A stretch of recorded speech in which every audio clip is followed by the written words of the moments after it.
आज का स्क्रिप्चर है जॉन 9:1-38। यूहन्ना रचित सुसमाचार अध्याय 9 1-38।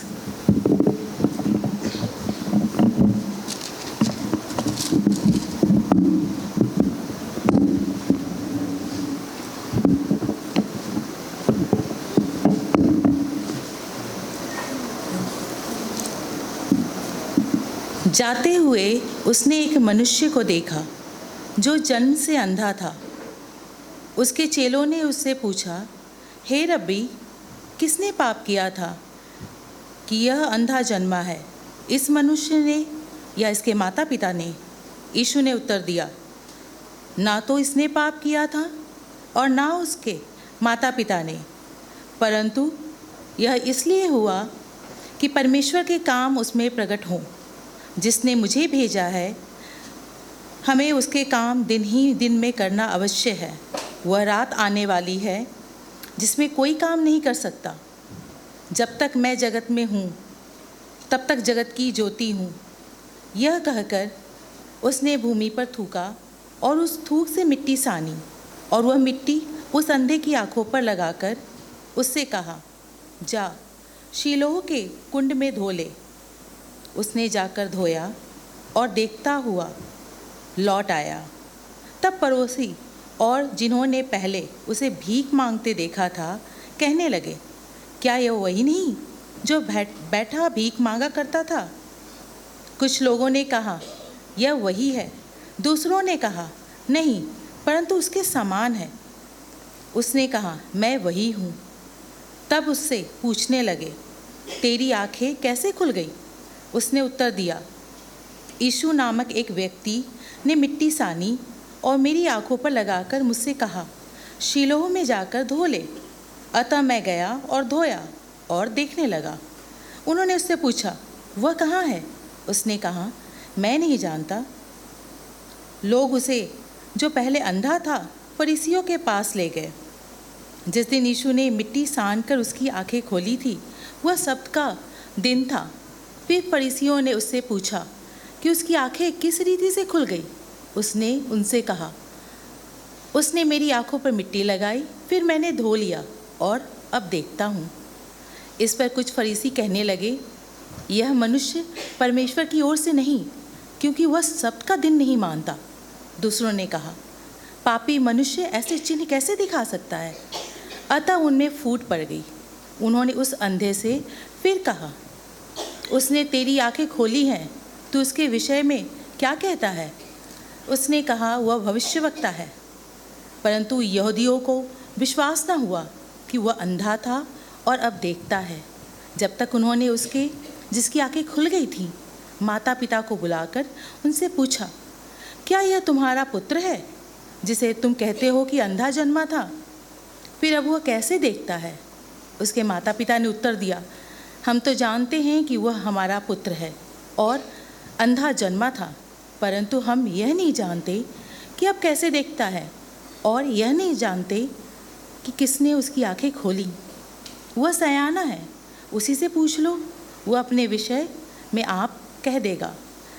ये बातें उसके माता पिता ने इसलिए कही क्योंकि वे यहूदियों से डरते थे, क्योंकि यहूदी एक मत हो चुके थे कि यदि कोई कहे कि वह मसीह है तो आराधनालय से निकाला जाए। इसी कारण उसके माता पिता ने कहा, वह सयाना है, उसी से पूछ लो। तब उन्होंने उस मनुष्य को, जो अंधा था, दूसरी बार बुलाकर उससे कहा, परमेश्वर की स्तुति कर, हम तो जानते हैं कि वह मनुष्य पापी है। उसने उत्तर दिया, मैं नहीं जानता कि वह पापी है या नहीं। मैं एक बात जानता हूँ कि मैं अंधा था और अब मैं देखता हूँ। उन्होंने उससे फिर कहा, उसने तेरे साथ क्या किया और किस तरह तेरी आंखें खोली? उसने उससे कहा, मैं तो तुमसे कह चुका हूँ और तुमने नहीं सुना। अब दूसरी बार क्यों सुनना चाहते हो? क्या तुम भी उसके चेले होना चाहते हो? तब वे उससे बुरा भला कहकर बोले, तू ही उसका चेला है, हम तो मूसा के चेले हैं।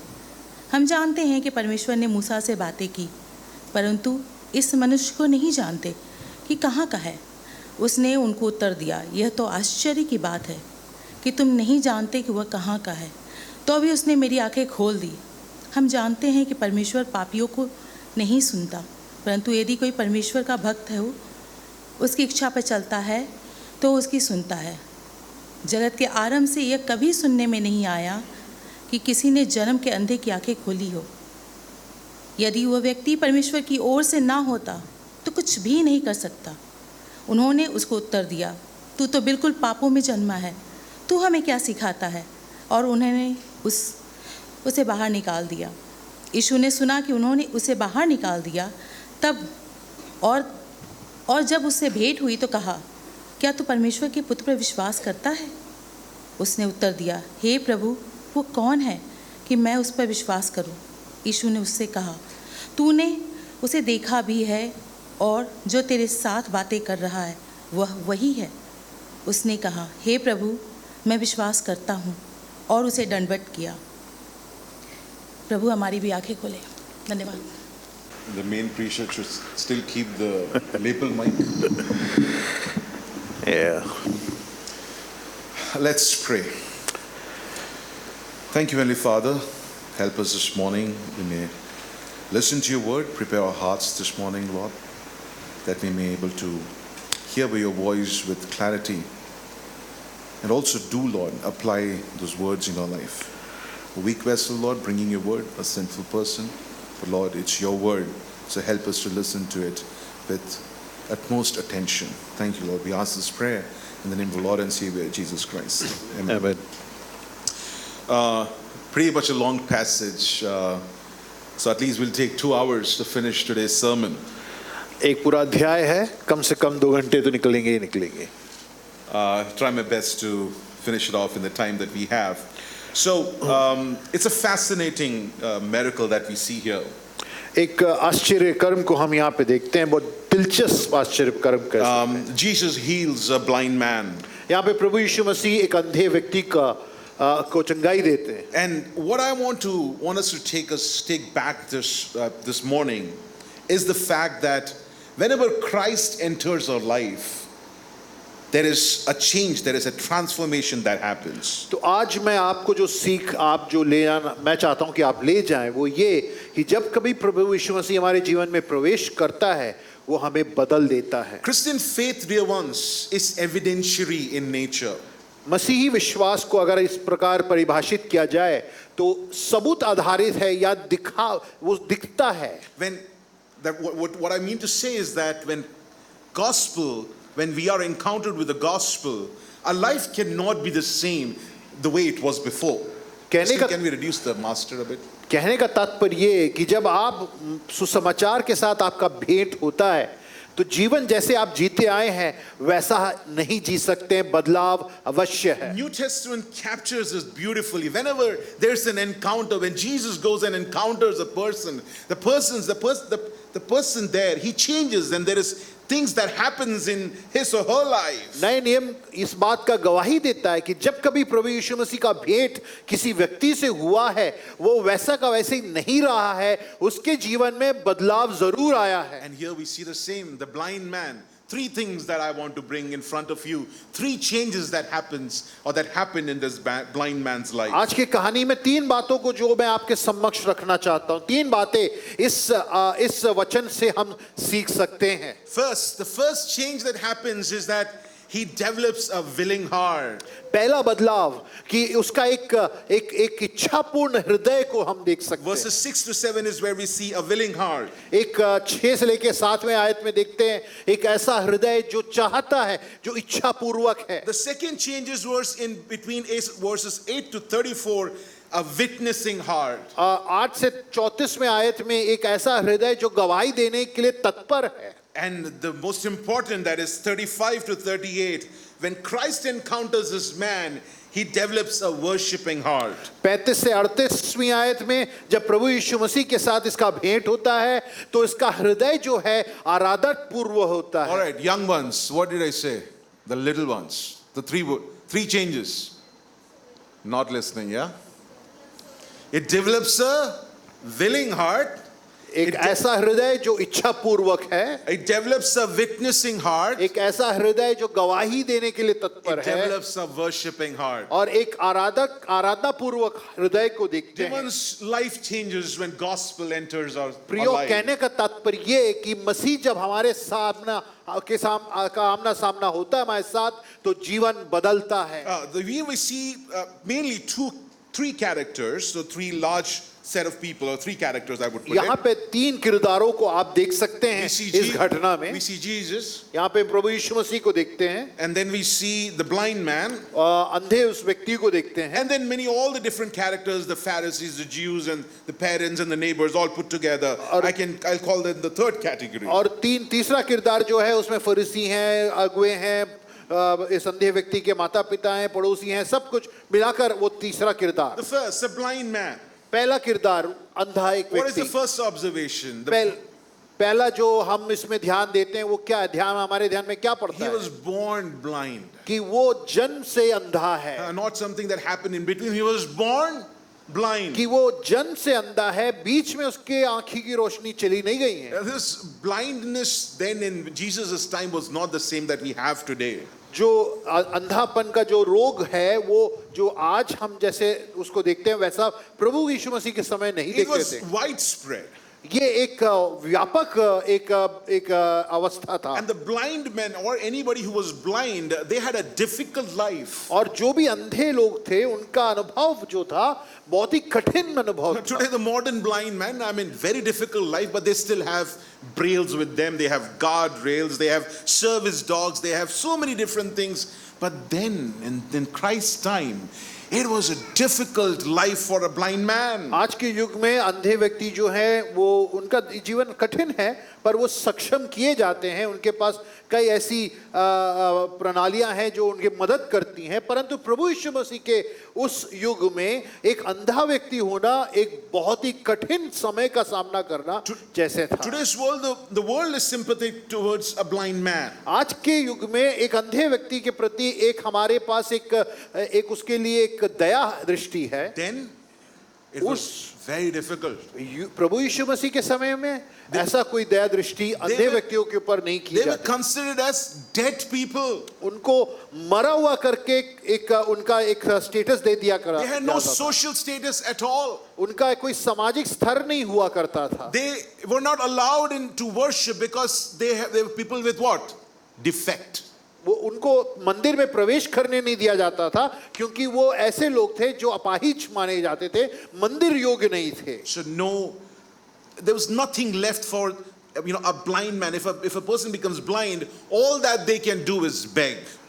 तो इसका मतलब कोई और विकल्प नहीं। आप अगर प्रभु यीशु मसीह के समय के अंधे व्यक्ति हो, आपके जीवन में कोई और विकल्प नहीं इसके बगैर कि आप भिक्षा मांगो। Just imagine, all the kids, just imagine this man, nothing he has, he's rejected, dejected, and he's begging there. And there we see verse what? Verse 1 of chapter 9. Let's all read that.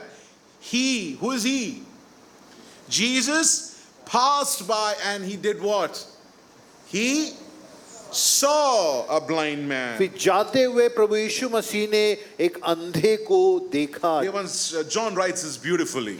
यूहन्ना रचित सुसमाचार बहुत ही सुंदर तरीके से अपने इस लेख को लिखता And he है। wants us to carefully notice the fact that it says he passed by, Jesus passed by, and he saw the man the society has rejected. यूहन्ना इस बात को उल्लेख इतना अच्छे से कर रहा है कि वो चाह रहा है कि हम ध्यान लगाएं और समझे कि प्रभु यीशु मसीह गुजर रहे थे, जा रहे थे, जाते जाते इस सामाजिक स्तर से निकाला गया हुआ व्यक्ति को वो देखता है। Remember, Justin preached on the Samaritan woman. Jesus walks up to the well of shame of that Samaritan woman. Here, he walks up to this blind man whose life is plunged into darkness. भाई Justin के प्रचार को अगर आप याद करेंगे, समरिया स्त्री के उस कुएं के पास प्रभु यीशु मसीह उससे वार्तालाप करने जाते हैं, और आज यूहन्ना रचित सुसमाचार 9वें अध्याय में इस अंधे व्यक्ति के पास से गुजरते हुए प्रभु यीशु मसीह को आप देखते हैं। John wants us to realize this, that it's not us going to him. यहाँ पे यूहन्ना इस बात को कहना चाहता है, क्या कहना चाहता है? वो ये इस बात को कहना चाहता है कि हम प्रभु यीशु मसीह के पास नहीं जाते हैं, यीशु हमारे पास आता है। We are rather incapable to see him. हम तो हमारे पास वो एक क्षमता नहीं कि हम उसको देख पाए, वो हमें देखता है। But Christ reveals himself to us. कि मसीह अपने आप को हमारे ओर प्रकट करता है। Now the life changes. Christ encounters this man, and this man's life is going to change forever. यहाँ पे प्रभु यीशु मसीह इसका साथ आमना सामना करता और इस अंधे व्यक्ति का जीवन सदैव के लिए बदल जाता So है। what is the first thing? Jesus saw. पहली बात क्या है? प्रभु यीशु मसीह ने देखा। Even wherever we are today, we may feel insignificant, we may feel rejected, dejected. I'm not sure what you are going through, but Jesus comes to you.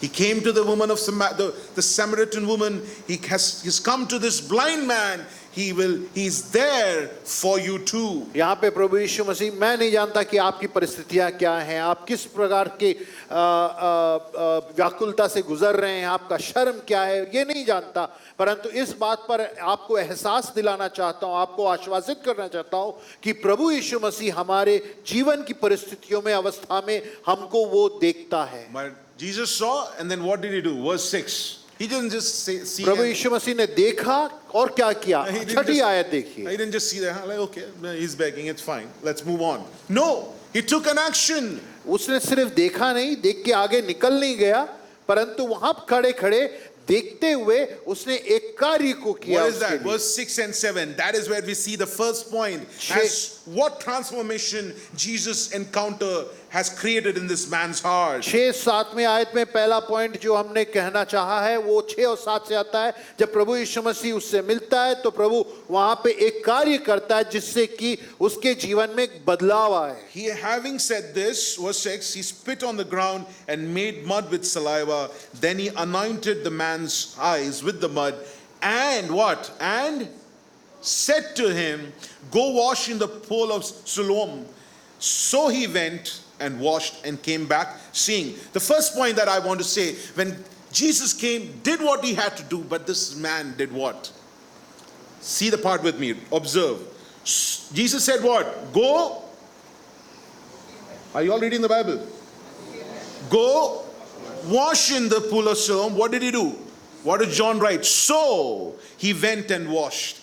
Dear ones, Christ's a heart that is encountered by Christ, it creates a willing heart, and that's what we see in this man. प्रियो, कहने का तात्पर्य यहाँ पे अगर आप देखेंगे 7वें पद के दूसरी लाइन में वहाँ पे कहता, अतः उसने जाकर धोया। प्रभु यीशु मसीह ने उससे कहा कि सिलो के उस कुंड में जाकर मिट्टी सनी आंखों को धो लो, और उसने क्या कहा? यहाँ पे उल्लेख करते हुए यूहन्ना कहता है उस अंधे व्यक्ति ने अतः उसने जाकर धोया। He was not like, no, what are you saying? Why should I do what you're asking me to do? यहाँ पे वो कहता है कि ऐसा तो नहीं उसने कहा कि प्रभु तू कह तो रहा है पर मैं ऐसा क्यों करूं, पानी तो मेरे घर पे भी मिल जाएगा। The word that John uses, so, is like likewise, as he said, he went and did. यहाँ पे जो अंग्रेजी में सो या हिंदी में अतः कहा गया है, कहने का मतलब यूहन्ना हमको वहाँ पे साफ स्पष्ट रूप से कहना चाहता है कि ध्यान दो कि उसने जो प्रभु ने कहा वैसा ही किया, उसके में इच्छा शक्ति जागी। He could have said that, I don't know what you're trying to say. At least explain to me what you're trying to do. Why are you putting this mud on my eye? No questions asked, no conversation. Jesus said he did. यहाँ पे ऐसा नहीं कि उसने सवाल किया, प्रश्न किया, बताया, भाई समझा के दो कि करना क्या चाहते हो, तुम मट्टी सान के मेरे आंखों पे लगा रहे हो, मुझे समझा तो दो कि इससे क्या फायदा होगा। कोई सवाल नहीं, कोई जवाब नहीं, जैसा कहा गया अथा उसने वैसा ही किया। How's our hearts? If we have a heart which is encountered by Christ, do we really have a willing heart? Are we obedient to his commandments, to what he wants us to do? Are we doing the way he has asked us to do it? प्रियो, मैं आज सवाल पूछना चाहता हूं कि हमारे हृदय की अवस्थाएं कैसी हैं? क्या उसमें इस प्रकार की प्यार भरी इच्छा प्रभु यीशु मसीह के प्रति जाग रही है या नहीं जाग रही है? यहाँ पे यह व्यक्ति प्रभु से मिलता है और उसका इच्छा जागता है। हमारा क्या मरा हुआ है या जाग रहा है? He just does what Christ asked him to do. But when I was preaching to my heart, and when I was looking at my heart, I have so many conditions. I just don't want to go ahead and do what Christ has commanded me to do. And I always have questions. Why should I do this? Why should I go there? Why should I do what you're asking me to do? There are so many things that we keep asking. इस वक्तव्य को बनाते समय मैंने ये सवाल अपने से किया और जांचा दिल को, और ये पाया कि मैंने भी अपने जीवन में कई शर्तें लगा दी हैं। मैं आज आपके समक्ष इस बात को पूछना चाहता हूं, क्या हमने अपने जीवन में प्रभु को जानने के पश्चात क्या शर्तपूर्ण जीवन जीने की क्षम कर ली है, कि ठान ली है कि हमें अपनी इच्छा की पूर्ति करनी है, ना कि प्रभु यीशु मसीह। The word is clear on we should pray. The word is clear on that we should read His word. It's clear on the facts that we should attend meetings. It's clear on the fact that we should serve people. But we fail to pray. We fail to read. We fail to love. We fail to serve. We are not as obedient as what this blind man is. यहाँ पे हम इस बात को हमें समझना जरूरी है कि हम जानते हैं, वचन आधारित जानते हैं कि वचन पढ़ना, प्रार्थना करना, मीटिंगों में आना सब कुछ जरूरी है। हम इस बात का एहसास करते हैं, सुनते हैं, सुन के वचन से कायल भी होते हैं, परंतु वो इच्छा शक्ति जागती नहीं जिससे कि हम इस बात को करें और जाने कि हे प्रभु तूने कहा है इसलिए मैं करूंगा। यहाँ पे इस व्यक्ति को हम देखते हैं, वो अंधा था, उसके पास सवाल 100 रहे होंगे, परंतु प्रभु ने उससे कहा, उसने किया। Time to go back for another observation. यहाँ पे एक और बात को ध्यान देनी। What was exactly Christ's command to this blind man? यहाँ पे प्रभु यीशु मसीह का इसके प्रति इसने प्रभु यीशु मसीह ने क्या आज्ञा दिया? Do you see a difference between what he said, what he commanded, and what he did? क्या आप प्रभु यीशु मसीह ने जो इसको कहा और जो इसने किया, इसमें कोई फर्क देखते हैं? क्या फर्क है? What is the difference? फर्क दिख रहा है? Okay. Yeah. Jesus says, go wash in the pool of Siloam. But what is John recording? He went, done. The number 1 command is done. He washed. Number 2 is done. But he adds another. What is it? He came back seeing. और वहाँ पे यूहन्ना कहता है कि तुम वापस गया देखता हुआ। The dear ones, I can't just, I'm translating all the time, so. But what I want to say is that he would have been waiting all his life to get this vision, to see the world. He's born blind. He doesn't know what the world looks like. He would have been waiting to see what the world is like. यहाँ पे वो हम अगर ध्यान दें, वो इंतजार कर रहा होगा, जन्म का अंधा व्यक्ति। क्या उसने इंतजार की? उसने ये इंतजार किया होगा कि कब उसकी आंखें खुलेगी, कब रोशनी आएगी और वो कब अपने दुनिया को देखेगा। He may have heard his friends talking about, oh, there's this beautiful building there, there's this beautiful garden there, but he can't see. He would have been waiting in his life to see all these beautiful things. उसने अपने जीवन भर सुना होगा, वो सुंदर इमारत है, ये सुंदर बगीचा है, वहां पे सुंदर लोग हैं, परंतु ये सब उसने अपने आंखों के दृष्टि से कतई नहीं देखा होगा। पहली बार वो इतनी आशा के साथ इंतजार करता रहा होगा। Jesus didn't tell him to come back. प्रभु यीशु मसीह ने कहीं नहीं कहा कि तू मेरे पास वापस आ जा। But he went because he wanted to see the most beautiful thing that he could ever lay his eyes on. ये अंधा व्यक्ति वापस गया, क्यों गया? इसलिए गया क्योंकि सबसे सर्वश्रेष्ठ सुंदर अति उत्तम प्रभु यीशु मसीह को देखने के लिए वो गया। Dear ones, he sacrifices all his desires. He just went back to see who is the one who has healed him. He couldn't see that person. He wanted to see who healed him. यहाँ पे उसकी प्राथमिकता सीधी साफ कर दी गई है। उसके पास अनेक उसकी आशाएं रही होंगी, इच्छाएं रही होंगी। एक इच्छा साफ झलकती है कि मैं पहले सर्वप्रथम प्रभु के पास जाऊं। Dear ones, what is our desire? Do we have a willing heart? Are we able to do what Christ has commanded? Or are we just living with hearts that is so disobedient, so hard-hearted, that we don't even know that if it's a Christ-encountered heart? प्रियो, मैं आपसे सवाल पूछना चाहता हूं, हमारे दिल की इच्छाओं के बारे में क्या वो इच्छाएं हैं जो प्रभु से मिलना चाहती हैं, जो प्रभु के आज्ञाओं को मानना चाहती हैं, या वैसी इच्छाएं जो बलवापूर्वक हैं, प्रभु के खिलाफत में हैं? अपना जीवन हम क्या प्रभु के खिलाफ जी रहे हैं, या हम उसके अनुमति, उसकी इच्छा अनुसार अपनी इच्छा को रखते हैं? So first, when Christ encountered this man, he developed what? a willing heart. तो पहला प्रथम हमने क्या देखा कि प्रभु यीशु मसीह के साथ आमना सामना के पश्चात इसके पास एक इच्छा पूर्वक हृदय रहा। Now, it's just not a willing heart that he developed. परंतु सिर्फ एक इच्छा रखना ही नहीं उसके हृदय में था। There's this huge passage in between that is 8 to 34. You know what is he trying to do? 8 से 38वें आयत 34वें आयत तक यहाँ पे इतने एक बड़े भाग में वो कुछ करना चाह रहा है। क्या करना चाह There रहा है? was a willing heart. He just didn't have a willing heart. He also had a witnessing heart. He's like, oh, you know what? I'm going to talk about what has happened to me. सिर्फ एक इच्छा पूर्वक हृदय ही नहीं, एक ऐसा हृदय जो प्रभु के बारे में गवाही देने के लिए तत्पर है।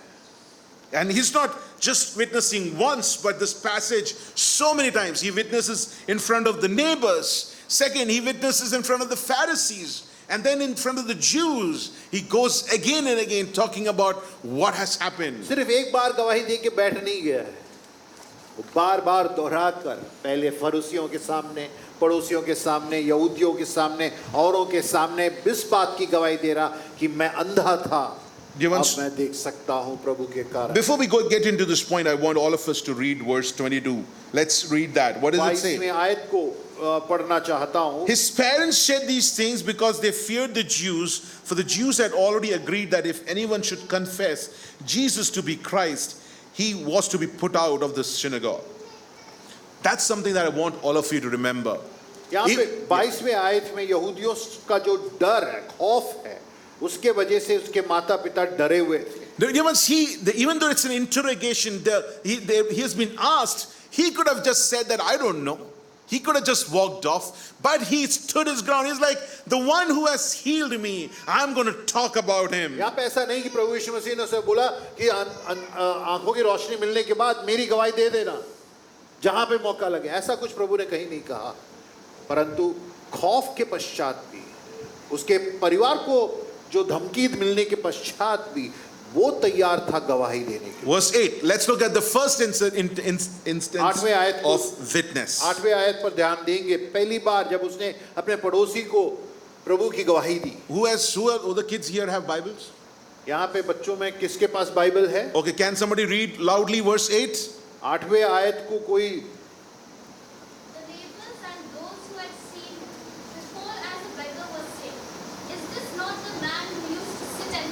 Verse 9 too? 9, yeah. Some said it is he. Others said no, but he is like him. He kept saying, I am the man. Dear ones, when Christ encounters us, life changes so much so the neighbors like, what happened here? Something has happened. Something has changed.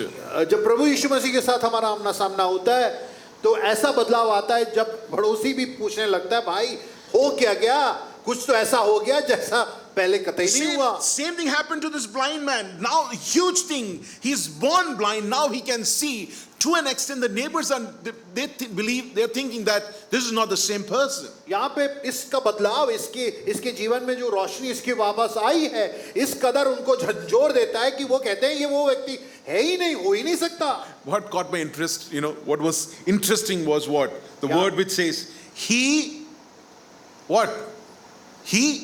kept saying, I am the man. यहाँ पे दिलचस्प बात जो मुझे लगी वो ये कि वो दोहराकर इस बात को कहने लगा, मैं वही हूँ जो जन्म का अंधा था। Dear ones, not once. He was insistent of the fact that, yes, I am the man. I am the blind man who now can see, and this healing has happened to me. This is what has happened to me. वो उस बात पर डटा रहा कि मैं वही व्यक्ति हूँ जिसको प्रभु यीशु मसीह ने चंगाई दिया है, उसमें से वो कभी हटा नहीं। Dear ones, moving on from there, he was insistent. He was persistent with his witness. He constantly witnessed what happened. He said, I am the man. Now, it's just not that. He moves on. और वो वहां पे सिर्फ डटा ही नहीं रहा, परंतु वो आगे बढ़कर कहता है। In verse 11, 11वीं पद में, what does it say? The first question, Jesus, the man called Jesus made mud and anointed my eyes and said to me, go to Siloam. Now, his witness was not perfect. यहाँ पे गवाही में जो बातें कह रहा है वो एकदम वैसा का वैसा नहीं कह रहा है। He's calling Jesus who? Like, what is Jesus for him right now? Huh? the man. वहां पे वो कहता यीशु नामक व्यक्ति. But he did not worry about getting his theology right, getting all the definitions right. What he knew, he just said. उसको जो मालूम था, उसका अनुभव जो रहा, प्रभु के वचन के आधार पर रहा, उसने वैसा का वैसे ही उस बात को Verse कहा. 17, the next, he progresses in his witness. He gets a little better. Verse 17. 17वीं आयत में वो कहता है. What is he now calling Jesus? वो यीशु मसीह को क्या कहता है? He's from man, now he has become a prophet. वो कहता है कि यह प्रभु यीशु मसीह सिर्फ एक व्यक्ति ही नहीं, पर वो भविष्यद्वक्ता भी है. Verse 18, the Jews are now trying to discredit him, saying that this is some farzi person. He was really not blind, but he still stuck on. यहाँ पे यहूदी जो है अब उसकी जो वास्तविकता पर वो सवाल उठाते हैं, कहते तू तो अंधा नहीं था, जैसे ही रहा होगा, पर वो इस बात पर डटा रहा, बना रहा और वो बदला नहीं. Verse 25, he 25 progresses in his witness. अब वो और आगे जाकर कहता है. What does he say? वो क्या कहता है? He says, 25वीं आयत में, I don't know, but one thing I know, I was blind, but now I see. वो एक बात कहता है कि मैं कुछ ज्यादा नहीं जानता, पर एक बात जरूर जानता हूं कि मैं जन्म का अंधा था, अब मुझे दिखता है. Dear ones, this particular statement has been ringing in the Christian corridors for centuries now. यहाँ पे मसीहियत में ये जो एक वक्तव्य है, ये दोहरा कर इसकी गूंज उठती रहती है. His theology was not perfect. He didn't know exactly what happened to him, but he stuck to the facts. I was what? I was blind, but now I see. यहाँ पे उसकी जो आध्यात्मिक सच्चाइयों के बारे में ज्ञान जो है वो सीमित है, सब कुछ वो नहीं जानता है, परंतु इस बात को जरूर जानता है कि वो एक अंधा था, अब वो देखता The है. song says, Amazing grace, how sweet the sound that saved a wretch like me. I once was lost and now I'm found. Was blind, but now I see. Dear ones, we are not required to have verbiage and get the exacts right. We just need to know that, go tell people that I was a sinner, but I'm saved by grace. I'm saved by Jesus Christ. We don't have to be having flowery words. This man did the same. Very few words, but he stuck to what has happened to him. यहाँ पे गीतकार अंग्रेजी के amazing grace में जहाँ कहता है कि महान अनुग्रह ये रहा कि मुझ जैसे क्रूप पापी को बचाया गया. यहाँ पे कहने का तात्पर्य ये कि इस व्यक्ति के पास बोल के लिए शब्द इतने बड़े बड़े नहीं थे, मोटे मोटे आध्यात्मिक सच्चाइयाँ नहीं रही उसके पास, सिर्फ साधारण रूप में उसके अनुभव में जो रहा कि मैं एक अंधा था, आज मैं देखता हूँ, उसका वो गवाही बना. So his witness is progressing.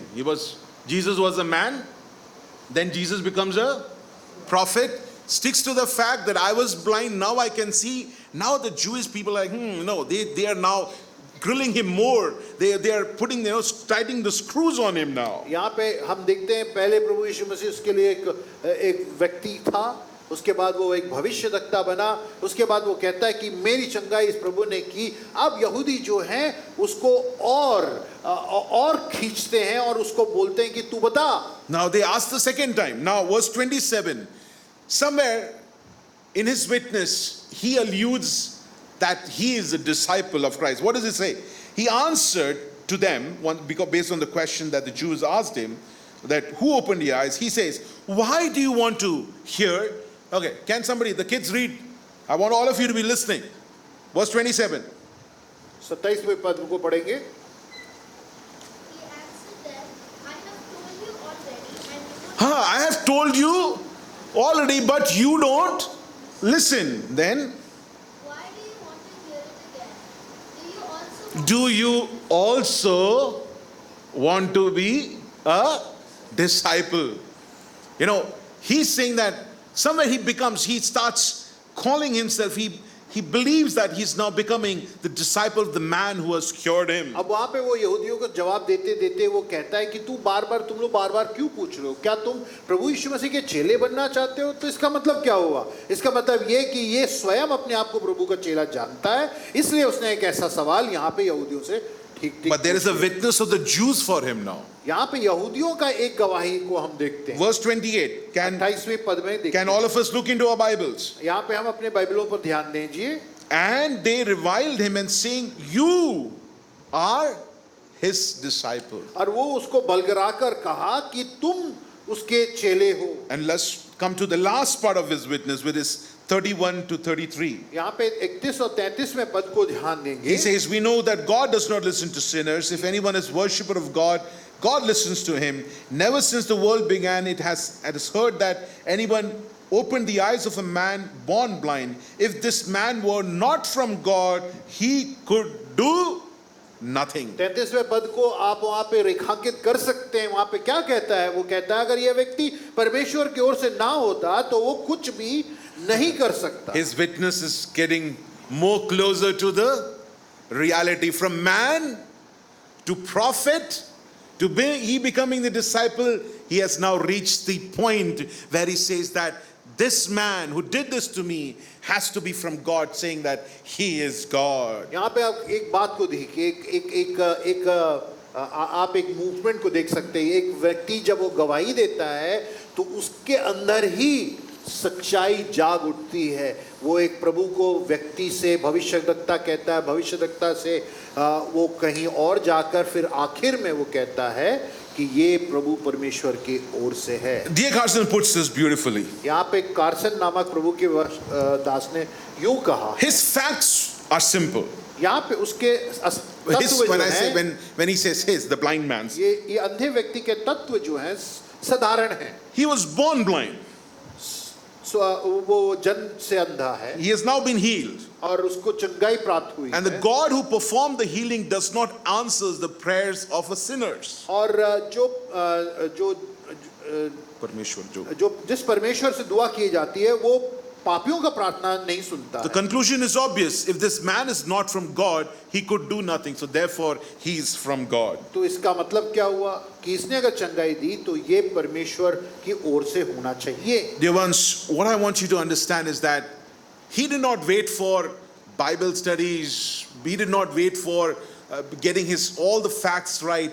He stuck to the fact that what it was, and he witnessed openly. यहाँ पे एक बात साफ कर देना चाहता हूँ कि वो एकदम इंतजार करके मैं सब कुछ ज्ञान प्राप्त करके गवाही दूंगा, ऐसा नहीं। उसने अपने जीवन के अनुभव को तत्व के साथ लोगों के सामने पेश किया। Verse 28, when it says they reviled him, is the exact same word that is used for Christ Jesus during his crucifixion. यहाँ पे 25वें आयत में हम पढ़ते हैं कि उन्होंने उसको बरगलाया और वो टस से मस नहीं हुआ। Dear ones, he faced opposition. He was witnessing to a hostile crowd. वो ऐसे उसके इर्द गिर्द जो भीड़ थी वो उसके खिलाफ थी, उसको चीर फाड़ने के लिए भी तैयार हो सकती थी। Dear ones, the last thing that I saw from this particular point is witnessing comes at a cost.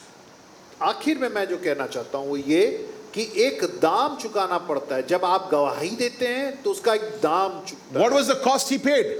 उसने क्या दाम चुकाया है? They cast him out. उसको उन्होंने निष्कासित कर दिया, निकाल दिया। He was waiting to get back to this society that he was already banished out from. वो उस समाज में वापस घुसना चाह रहा था, वापस प्रवेश करना चाह रहा था जिसने उसको एकदम समाज के एकदम किनारे में रख दिया। He would have been sitting at the temple gates, begging there, waiting to get into the temple, worship and do what an able-bodied Jew would do. एक समय पे जो अंधा व्यक्ति मंदिर के कवाड़ के बाहर बैठ के भिक्षा मांग रहा था, अब वो उसकी इच्छा शक्ति जागी कि वो मंदिर में प्रवेश करे, क्योंकि अब वो शरीर में सिद्ध है, ये चाह रहा था। Finally, he can see he can see and he be part of this awesome community of people that he always wanted to be part और of. वो उस समाज के भाग बनना चाह रहा था जो समाज प्रभु की आराधना उस मंदिर में कर रहा है। But he witnessed. उसने गवाही दिया। He said that what has happened to me this is what has happened to me, and Jesus is who did this. और उसने इस बात को साफ स्पष्ट रूप में कह दिया, एकदम साहसी तौर पे कह दिया कि मैं अंधा था, प्रभु ने मुझे चंगाई। When he sided with Jesus, he rejected his own people, his own community. जब उसने प्रभु के साथ अपना इच्छा रखा तो उसने अपने समाज को, अपने समूह को छोड़ दिया। Once it came at a cost. यानी उसने एक दाम चुकाया। He was cast out. कि उसको निष्कासित कर दिया गया। There was witnessing I believe is one of my biggest problems. गवाही देना मैं अपने बारे में सोचता हूँ कि मेरी सबसे बड़ी चुनौती है। I am not good at witnessing. मैं गवाही देने में इतना सक्षम अपने आप को नहीं I'll मानता। try my best. If it's a possibility, I will try to stay away from a conversation or openly speaking the gospel. मैं जब भी ऐसा कोई संभाष होता है जहाँ पे ऐसे अवसर आते हैं कि मैं गवाही दे सकूं, तो मैं अपने आप को रोक लेता हूं, मैं उसमें घुसने से मना कर देता हूं। But dear one says, this blind man, when Christ encountered him, he developed a willing heart, he developed a witnessing heart, and he witnessed. He's not like us.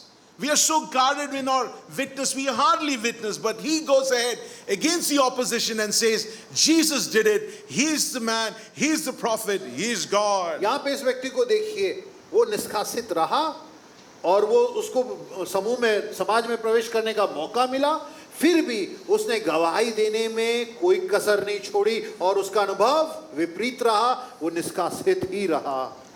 I'm going to give an example. I'm not glorifying my parents here. मैं अपने माता पिताओं का बड़ाई नहीं कर रहा हूँ, मैं उनकी निंदा उतना ही करता हूँ। But we should learn witnessing from them. परंतु आप उनसे गवाही कैसे देते हैं, आप उनसे देख सकते हैं। 2012 we were looking for a house in Greater Noida. 2012 में ग्रेटर नोएडा में हम घर मकान ढूंढ रहे थे। The person who owned this particular flat was none else but the daughter of जिस फ्लैट हमने देखा था, वो फ्लैट की मालिकान जो थी, वो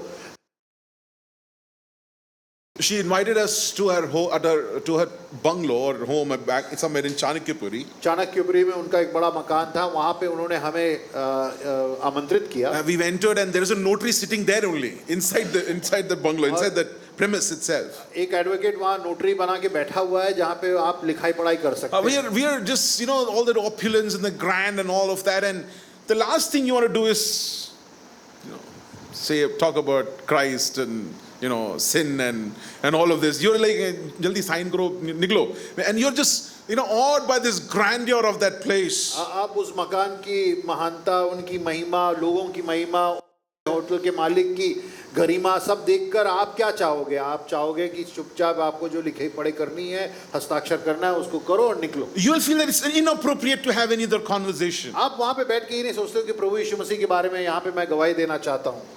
आपको लगता है कि ये थोड़ा मतलब अस्वाभाविक है। Yeah, but my parents were with me. परंतु मेरे माता पिता मेरे साथ थे। And mummy in her whatever broken English that she could put together, she says that, dear sister, I don't know, but whatever, she said that we pray that the house of yours may be used for His glory, and from there just plain gospel to her. और मेरी माता श्री ने उनको बोला कि हम आपके लिए दुआ करेंगे कि आपका ये घर जो है प्रभु के नाम की महिमा के लिए इस्तेमाल हो, और वहां से सुसमाचार का प्रचार I'm just like, what is she doing? Why would you do this now? और मेरा जो चमड़ी है पलट गया। मैं ये सोचने लगा कि भाई ऐसा क्या कर रहे हो जहाँ पे मेरा नाक ही नहीं सब कुछ ही कट रहा है। And while I was just so embarrassed, Papa goes to pray.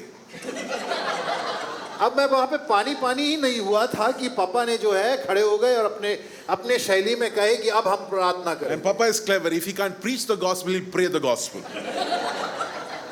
बड़े शातिर इंसान हैं, अगर वो प्रचार नहीं कर पाते हैं तो वो दुआ के हिसाब में वो सुसमाचार का प्रचार करते हैं। But what I learned and what we could understand is that whether it's the opulence of Chanakyapuri or the filth of Bazaar, which was a village that they used to go and preach the gospel, they've always learned to share the gospel. तो सीख क्या है? सीख ये कि चाहे बड़े से बड़े मकान हो जो चाणक्यपुरी में है, या इलाहाबाद बाजार हो जो एक गांव सा इलाका था, प्रभु के वचन का प्रचार और गवाही देना उनका एक बहुत बड़ा एक कार्य था। Once I would say the young ones sit. I would say that genes transfer नहीं हुआ हम लोग उतने, even I am not so great at taking the gospel. I would go learn how to bring the gospel. They will, wherever they go, she's in a cab, she'll always have a tract, give it to the cab driver. Whatever she's doing, she will always ensure that both of them will ensure that. अभिषेक को वो क्षमता नहीं। चलिए, मैं इस बात को मानता हूँ कि मुझे भी इस प्रकार जैसे इनकी एबिलिटी है, क्षमताएं हैं गवाही देने का, वैसा मेरे पास भी नहीं है। वो एक इच्छा शक्ति, वो एक इच्छा कि प्रभु के बारे में गवाही देना, चाहे परिस्थिति कुछ भी हो, वो हमने अपने जीवन भर देखा। We've always heard Ashish keeps saying that we were made to worship, correct? Huh? Ashish keeps saying that. What? आशीष इस बात को कहता है कि हमें आराधना के लिए बनाया गया है। But I would say that while yes we were made to worship, we were also made to witness. मैं इसको कहना चाहता हूँ कि हम आराधना के लिए सृजे गए हैं, परंतु जब आराधना होती है तो गवाही अपने आप निकलती है। हमें गवाही के लिए भी बनाया। We are always witnessing something. We are always telling something about something to someone. कि जब हम आराधना करते हैं तो हम गवाही देते हैं। हमारा जीवन गवाही रूपिक है। हम कुछ भी हमारे जीवन में घटता है, हम What I'm saying is we're always witnessing. We're witnessing about something to someone. या जब हम आईफोन खरीदते हैं तो लोगों को बताते हैं कि आईफोन खरीदा है। We are always. अब आज शाम को जब वर्ल्ड कप देखेंगे तो हम लोगों को बताएंगे कि हमने देखा है, क्योंकि हमारा स्टेटस अपडेट आएगा। We are evangelists. We are good evangelists of good music. भाई तूने म्यूजिक सुना, good movie, तूने देखा wonderful music. We are, consider me. I'm an evangelist of food. Talk to me. I can talk for 24 hours about where you can get the best food. We are always witnessing about something that is important to us. मुझे देख के आप समझ ही गए होंगे कि मैं जो है खाने का गवाही देने वाला हूँ। 24 घंटे 365 दिन मैं खाने के बारे में बात कर सकता हूँ। Dear ones, I want to ask you. If you're not witnessing for Christ, you're witnessing for something else.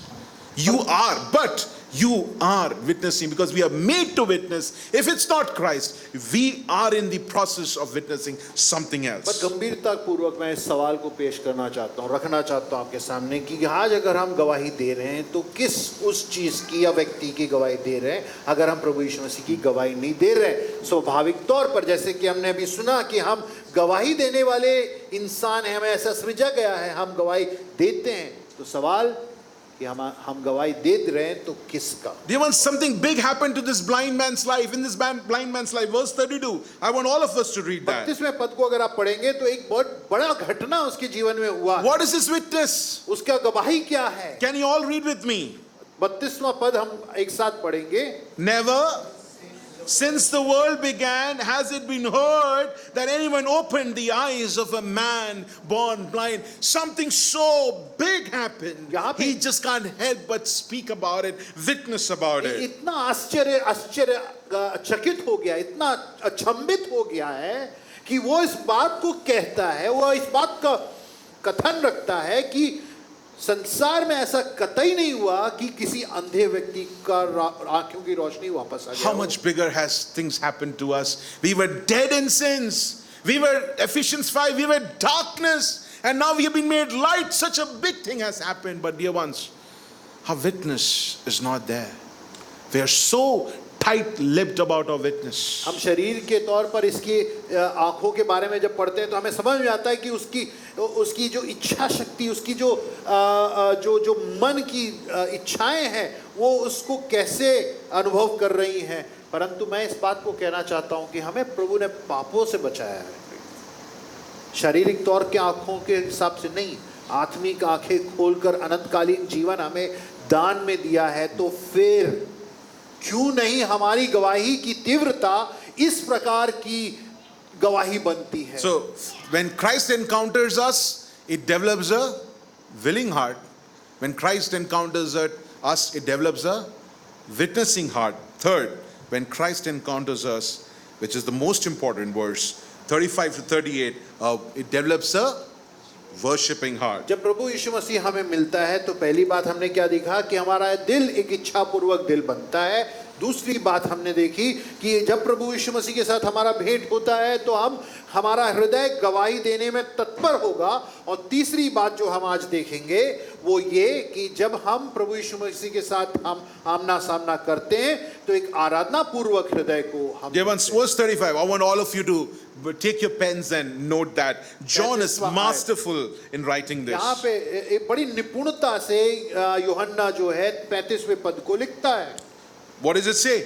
क्या कहता है? Jesus heard वहां पे कहता है कि प्रभु यीशु मसीह ने सुना that they had cast him out, and having found कि him. उसको निकाल दिया गया है, अंधे व्यक्ति को, और उसको उन्होंने ढूंढ निकाला। He found him. या प्रभु यीशु मसीह ने ढूंढा। So the triad completes. He saw, he heard, and he found him. यहाँ पे मतलब वो प्रक्रिया पूरी होती है, उसने देखा, सुना और खोज निकाला। Dear ones, that's what beauty, that is the beauty of a salvation that we are enjoying. It is all God done. He saw us, He heard us, and He found us. He gave us salvation. We have nothing to gain. That's what John is trying to bring out from here. हमारे उद्धार की खूबसूरती इसमें कि प्रभु ने देखा, सुना और हमें ढूंढ निकाला। But the beauty part of it is that He, sometimes we may have a willing heart, sometimes we may have a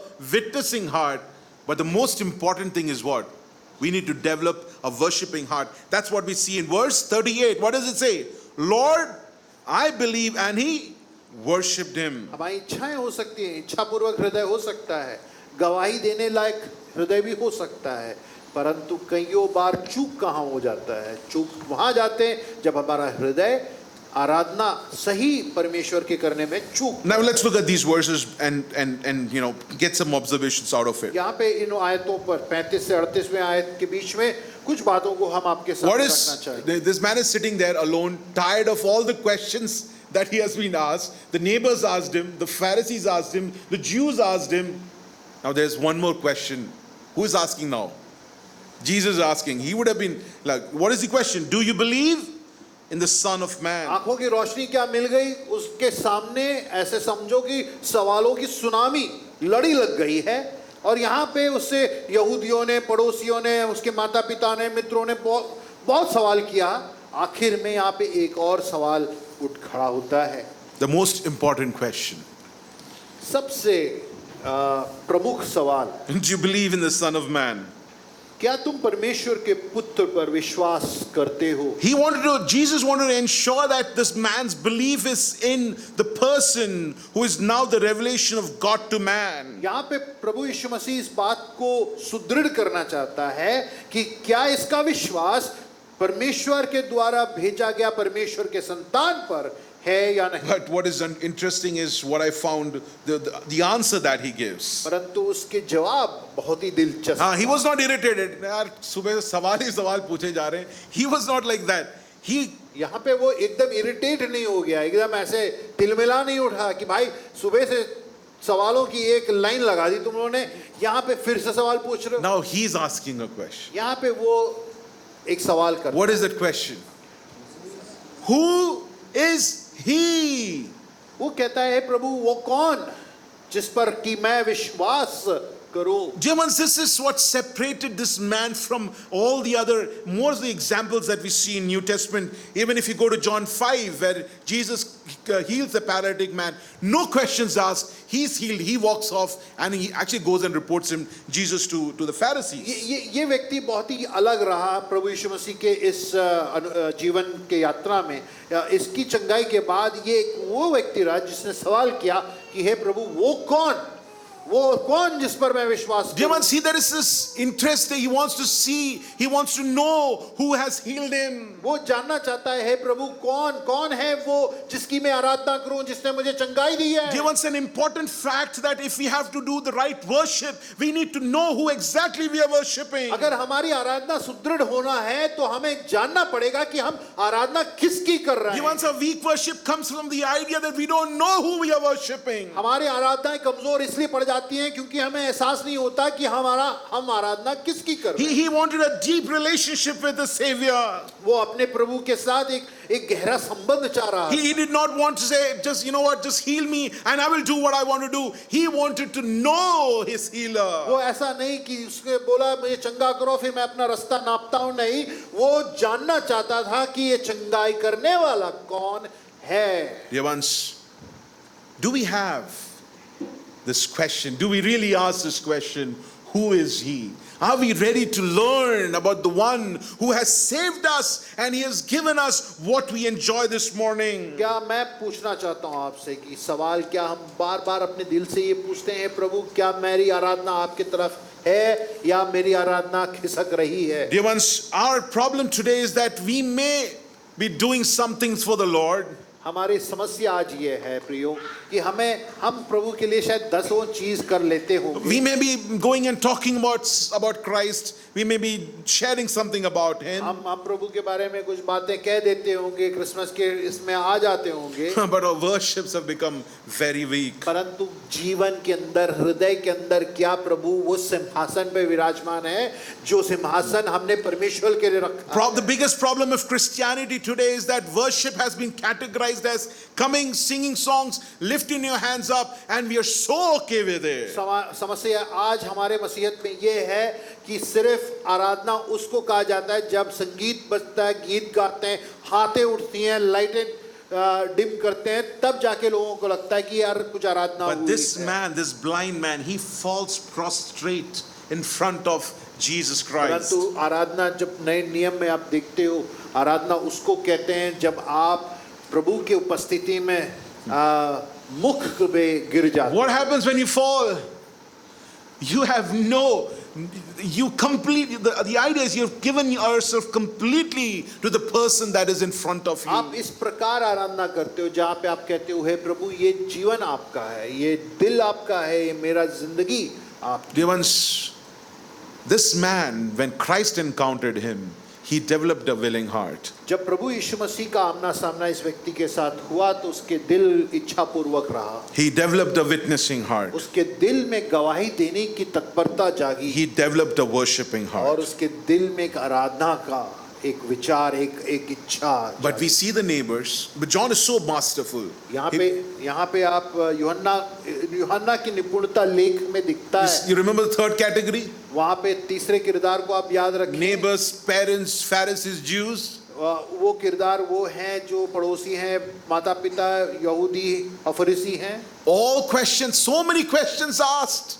इतने सवाल किए They गए. tried everything. उन्होंने सब कुछ They saw the सारे miracle. पैंतरे लगा They दिए. saw the miracle with their eyes. उन्होंने अपने आंखों से आश्चर्य कर्म को They देखा. saw the transformation. उन्होंने बदलाव को देखा. But they did not believe in the person of Jesus परंतु Christ. उनका दिल प्रभु यीशु मसीह पर विश्वास करने पर चूक Dear गया. ones, are we today the blind man, or are we the third category, the neighbors, the parents, and the Jews who did not believe in the person of Jesus Christ? प्रिय विश्वासी गणों, मैं आपसे पूछना चाहता हूं कि आप कौन से किरदार में हैं? क्या अंधे व्यक्ति के किरदार में हैं या उस श्रेणी में जो ये पड़ोसी, ये यहूदी, ये फरीसी, ये माता पिता जो सवाल पे सवाल दागते रहे परंतु विश्वास करने में वे चूक गए. As I said, Christian life is an evidentiary life. Yes, It sir. shows, your fruit will show.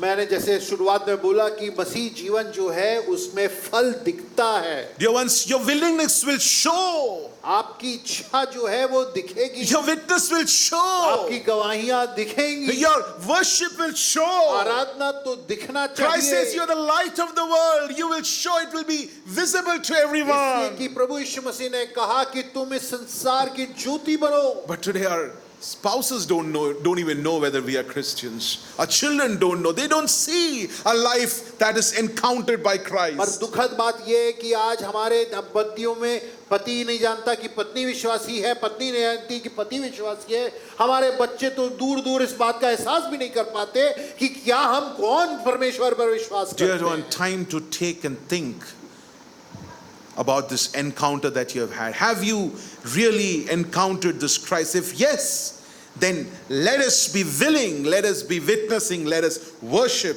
our Lord Jesus Christ. समय आ गया है कि हम इस प्रभु यीशु मसीह का आमना सामना करें और अपने जीवन में उसके प्रति जो हमारी प्रतिक्रियाएं होनी चाहिए, भले वो इच्छा पूर्वक हृदय की हो या एक गवाही देने वाले हृदय की हो या आराधना का हृदय की हो, वो हम करने की चेष्टा करें. Christ, in this passage, Christ knew that pulling him out from darkness would mean that he, the light of the world, has to enter darkness. प्रभु यीशु मसीह इस बात को जानता क्या था कि अगर इस व्यक्ति को अंधकार से निकालना है तो ज्योति को अंधकार में आना जरूरी है. Christ knew that he had to die. The light of the world had to die on that cross. प्रभु यीशु मसीह इस बात को बड़े सुदृढ़ता से जानते थे कि वो जो संसार का ज्योति है, प्रभु परमेश्वर है, उसको इस अंधकारमय संसार में प्रवेश करना है। Stuart Townend in this beautiful hymn says, the light of the world, preach justice for all, defying the proud and defending the poor, then humble himself to death on a cross to crush the oppressor and rescue the Lord. The light of the world humbled himself. अंग्रेजी का ये गीत वो कहता है कि वो संसार का रोशनी अपने आप को दीन किया और वो अपने अपने अपने शत्रुओं के में कूटा गया और वो इसलिए मारा गया कि जो खोए हुए हैं, जो अंधे हैं, उन्हें बचाया जा सके। Dear ones, do we have a willing heart? प्रियजनों, हमारा हृदय कैसा है? Do we have a witnessing heart? कि हमारा हृदय ऐसा हृदय जो गवाही देता हो? Dear ones, do we have a worshiping heart? प्रियजनों, ऐसा हृदय है क्या हमारे अंदर The blind जो man, आराधना में परमेश्वर की आराधना the करे? blind man becomes this model of transformation. ये अंधा व्यक्ति जो है वो इस परिवर्तन का एक एक एक एक नमूना बन जाता है। Lord, and we need to work it out and look at the encounter and build back that willingness, build back that witness, build back that worship that is there, that should be there because of the faith that we have. और हमें उस विश्वास को बढ़ाना है, हमें उस विश्वास को सुदृढ़ करना है, तभी होगा जब हमारी आराधना सही। And I'd ask the singing team to be ready with the song. Are we ready? Yeah? We usually don't sing this song. The light of the world stepped into darkness. Here I am to worship. Dear ones, he stepped into darkness for us to worship him, us to witness him. Let us make sure that we do that. प्रियजनों, उसने अंधकार में कदम इसलिए रखा कि हमें रोशनी मिले और हम उस रोशनी में होकर उसकी नाम की महिमा और आराधना कर पाए। Praise the Lord.